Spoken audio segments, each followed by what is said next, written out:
প্রিয় BA first সেমিস্টারের ছাত্রছাত্রীরা, তোমরা যারা 2024 শিক্ষাবর্ষে নতুন কলেজে অ্যাডমিশন নিয়েছো, তোমাদের জন্য আজকের এই ভিডিওটি অত্যন্ত গুরুত্বপূর্ণ। কারণ আজকের এই ভিডিওতে আমি তোমাদের ইতিহাস যাদের নেওয়া রয়েছে, ইতিহাস সাবজেক্ট যারা পাসে এবং অনার্সে নিয়েছো, তাদের জন্য ভিডিওটি গুরুত্বপূর্ণ। কারণ আজকের এই ভিডিওতে আমি তোমাদের একটি গুরুত্বপূর্ণ প্রশ্ন, যে প্রশ্নটির টু দি পয়েন্ট অ্যান্সার আমি তোমাদের সামনে তুলে ধরবো। এবং তোমাদের আমি এই সাবজেক্টের সিলেবাস, সম্পূর্ণ সিলেবাস এবং কোশ্চেন, গুরুত্বপূর্ণ কোশ্চেন নিয়ে আগের ভিডিওতে আলোচনা করে দিয়েছি। তোমরা প্লে লিস্টগুলো চেক করবে বা চ্যানেল ভিজিট করলেও তোমরা দেখতে পারবে। তো প্লে লিস্টগুলো দেখবে, সেখানে তোমরা পেয়ে যাবে 2024-25 প্লে লিস্ট। তো এই সাবজেক্টটি থেকে তোমাদের কোন রাইটারের বই কিনবে সেগুলো আমি বলে দিয়েছি। তবে আমরা যে তোমাদের জন্য আমাদের যে টিম থেকে যে স্টাডি মেটেরিয়ালগুলো তৈরি করা হয়, যে বুকগুলো তৈরি করা হয়, সেগুলো কিন্তু অন্যান্য বুকের থেকে কিন্তু অনেকটাই আলাদা, ঠিক আছে? এবং এখানে তোমরা টু দি পয়েন্ট অ্যান্সার তো পাবে, এবং কিছু কিছু ওয়ার্ড যেগুলো তোমরা মনে রাখতেও সুবিধা হবে, সেই সমস্ত ওয়ার্ড, এবং কিছু কিছু ওয়ার্ড দেওয়া হয় যেগুলোতে নাম্বার ক্যারি করা যায়, সেই সমস্ত ওয়ার্ডগুলো কিন্তু আমাদের এখানে ইউজ করা হয়। এবং এগুলো প্রফেসরকে দিয়ে চেক করানো হয়, এবং বিভিন্ন প্রফেসর আমরা তৈরি করে তারপর তোমাদের সামনে তুলে ধরি। তো চলো দেখে নিই আমাদের কি প্রশ্ন রয়েছে আজকের এই ভিডিওতে। দেখো, এখানে DSCC1 রয়েছে ঠিকই, তবে এটি অনার্সের ক্ষেত্রেও ইম্পর্টেন্ট, জেনারেলের ক্ষেত্রেও ইম্পর্টেন্ট। অনার্সের DSCC1 পেপার কোড, এবং যারা জেনারেল রয়েছে স্টুডেন্ট, তাদের কিন্তু MDC এবং মাইনর, ঠিক আছে? তো প্রশ্নটি কি দেখে নাও তোমরা। কৌটিল্যের অর্থশাস্ত্রের সম্পর্কে আলোচনা করো। অর্থশাস্ত্র গ্রন্থটির সাথে দীর্ঘকাল ভারতবাসীর কোনো পরিচয় ছিল না। 1905 খ্রিস্টাব্দে মহীশূরের পণ্ডিত শ্যামা শাস্ত্রী সংস্কৃত ভাষায় রচিত এই গ্রন্থটি আবিষ্কার করেন, এবং 1909 খ্রিস্টাব্দে গ্রন্থটি প্রকাশিত হয়। চন্দ্রগুপ্ত মৌর্যের মন্ত্রী চাণক্য বা বিষ্ণুগুপ্ত বা কৌটিল্য রচিত অর্থশাস্ত্র নামক গ্রন্থকে মৌর্য যুগের একটি প্রামাণ্য ঐতিহাসিক উপাদান বলে মনে করা হয়।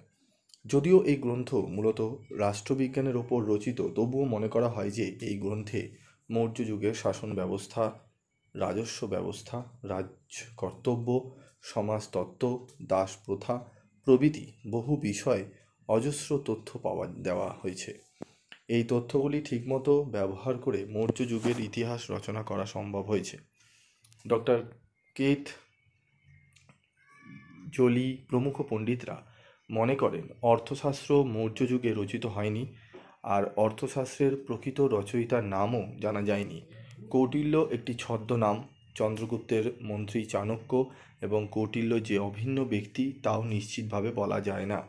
অর্থশাস্ত্রের ঐতিহাসিকতা নিয়েও প্রশ্ন দেখা দেয়।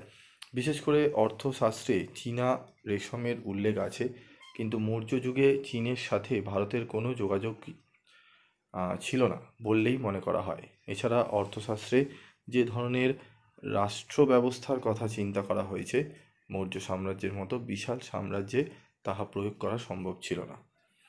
সমালোচকগণ আরও মনে করেন যে মৌর্য যুগে প্রাকৃত ভাষা ব্যবহার করা হতো, কিন্তু অর্থশাস্ত্র সংস্কৃত ভাষায় রচিত। অর্থশাস্ত্রের সাথে বাৎসনায়নের কামসূত্রের অনেক সাদৃশ্য লক্ষ্য করা যায়। এই জন্য ঐতিহাসিকরা অর্থশাস্ত্রকে খ্রিস্টীয় 4th শতকের রচনা বলে মনে করেন। অর্থশাস্ত্রের বিরুদ্ধে আরেকটি অভিযোগ হলো যে অর্থশাস্ত্রে এমন অনেক তথ্য আছে যা মেগাস্তিনিস রচিত ইন্ডিকার বিবরণের দ্বারা সমর্থিত হয় না। চাণক্যের ছদ্মনাম কৌটিল্য মুদ্রা রাক্ষস নাটকে পাওয়া যায়। চীনা রেশমের সাথে মৌর্য যুগের মানুষের পরিচয় থাকাও অসম্ভব নয়। চীন থেকে মধ্য এশিয়ার পথে যে রেশম ইউরোপে রপ্তানি করা হতো, তার কিছু কিছু অংশ হিন্দুকুশ উপত্যকার পথে ভারতে আসতো।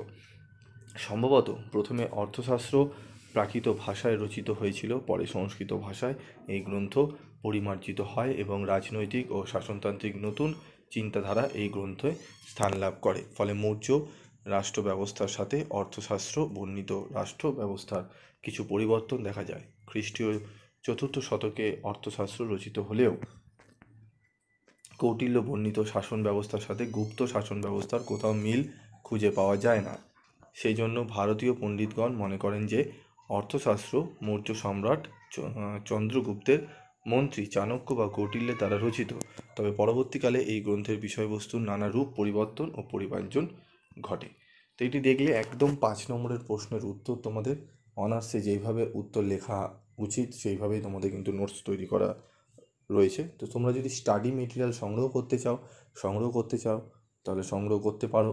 অনলাইন ক্লাসের জন্য যদি তোমরা অনলাইন ক্লাস করতে চাও সেক্ষেত্রেও ব্যবস্থা রয়েছে, এবং স্টাডি মেটেরিয়াল নিলেই তোমাদের এখানে আরও কিছু সুবিধা রয়েছে। স্টাডি মেটেরিয়াল নেওয়ার পর যদি কোনো জায়গায় তোমাদের যদি ডাউট হয়, ডাউট ক্লিয়ারের জন্য তোমাদের কিন্তু 2টি বা 3টি ফ্রি ক্লাস তোমাদের দেওয়া হবে। তার জন্য কোনো রেমুনারেশন তোমাদের দিতে হবে না। ওই যে স্টাডি মেটেরিয়ালের যে প্রাইস তার মধ্যে তোমরা সেগুলো পেয়ে যাবে, এবং স্টাডি মেটেরিয়াল আহামরি কিছু প্রাইস নয়। একদম তোমরা যদি নিতে চাও যোগাযোগ করো। এর চেয়ে কম, এর থেকে এই কোয়ালিটির নোটস তোমাদের এই রিজনেবল প্রাইসে কোথাও তোমরা পাবে না। যদি নিতে চাও তাহলে অবশ্যই তোমরা যোগাযোগ করো। এবং তোমাদের যদি মনে হয় যে তোমাদের চ্যানেল দেখলে তোমাদের ভালো হচ্ছে, তোমাদের আগামী দিনগুলো, আগামী পরীক্ষাগুলো তোমাদের উপকার হবে, তাহলে অবশ্যই চ্যানেলটি সাবস্ক্রাইব করে পাশে থাকা বেল আইকনে ক্লিক করে রেখে দেবে। ঠিক আছে? তাতে তোমাদের কী হবে, তোমরা যখনই আমি ভিডিও বানাবো তার নোটিফিকেশন তোমরা সহজে পেয়ে যাবে। আজকের মতো এটুকুই, দেখা হচ্ছে পরবর্তী ভিডিওতে। সকলে ভালো থেকো, সুস্থ থেকো।